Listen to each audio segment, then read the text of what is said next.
Chers amis entrepreneurs, bonjour, bonsoir, j'espère que vous allez bien. Certaines personnes m'ont posé la question pourquoi je disais bonjour, bonsoir, parce que je ne sais jamais quand est-ce que vous allez regarder cette vidéo. Alors aujourd'hui, j'aimerais partager avec vous un tips de sachant, d'accord, d'expert, entre guillemets. Pourquoi j'aimerais partager avec vous? Parce que ça a toujours été le leitmotiv des SOS Entreprises depuis sa création en 2020. Ça a toujours été effectivement de vulgariser un petit peu certains savoirs à destination de personnes qui n'ont pas forcément les moyens effectivement de se le payer pour diverses raisons, soit parce qu'elles viennent de se lancer, soit parce que leur activité ne leur permet pas de payer des professionnels pour avoir de bons conseils. Et le savoir étant une arme, donc aujourd'hui on va parler de la manière de se rémunérer lorsqu'on est en entreprise. Donc vous avez deux principales manières de vous rémunérer. La première, c'est une façon classique, ça va être effectivement d'être salarié de son entreprise. C'est le cas lorsque vous créez une SAS. Vous avez la possibilité d'être à la fois président de la société, celui qui la dirige, et en même temps salarié de la société. C'est un certain nombre d'avantages. Le premier d'entre eux, c'est bien évidemment que vous allez cotiser de manière beaucoup plus solide, entre guillemets, à tout ce qui est assurance chômage, retraite, etc., etc. Et puis vous avez une deuxième façon de faire, la plus répandue, qui est celle du dividende, du fameux dividende. Soit par anticipation, une personne va se dire en fin d'année, je vais dégager, je dis n'importe quoi, 120 € de bénéfice, donc chaque mois je vais prendre 12 €, je vais prélever 12 € sur ma société. Ou lorsque, effectivement, en fin d'année, vous vous rendez compte que vous avez 100 € par exemple de bénéfice. Et lorsque vous vous rendez compte que vous avez fait du bénéfice, à ce moment-là, vous avez deux possibilités de faire.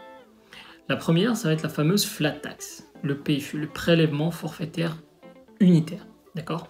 Donc, dans cette flat tax, qui représente 30%, l'État vous dit, vous avez fait 100 € de bénéfice, je vais vous prendre 30 € et je vais vous laisser tranquille. Bon.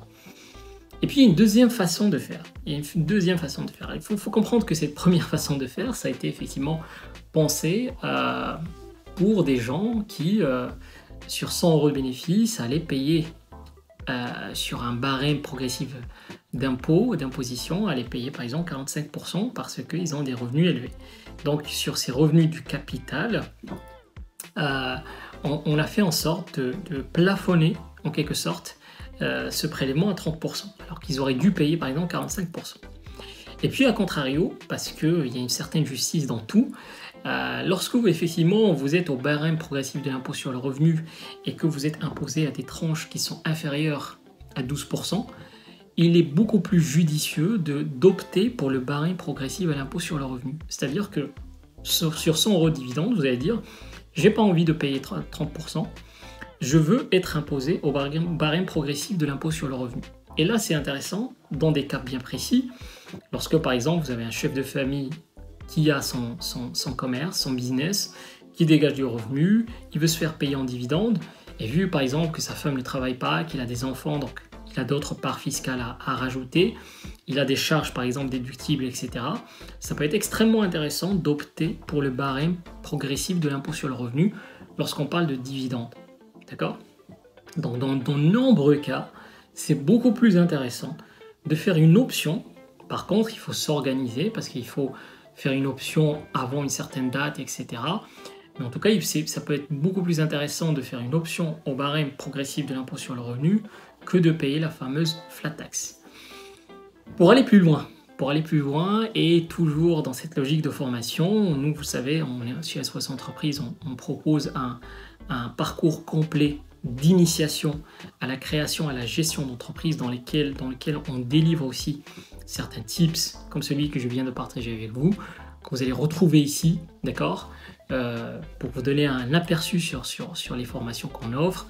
Vous avez ici par exemple comment changer de siège social, parce que ça peut arriver effectivement de vouloir changer de siège social parce qu'on a déménagé, parce que effectivement on change de locaux pour x ou y raison, et ça vous permet sur une formation comme celle-là d'économiser tous les frais qui vont être afférents effectivement à ce changement de siège social. Je vous retrouve dans une prochaine vidéo. Ciao ciao.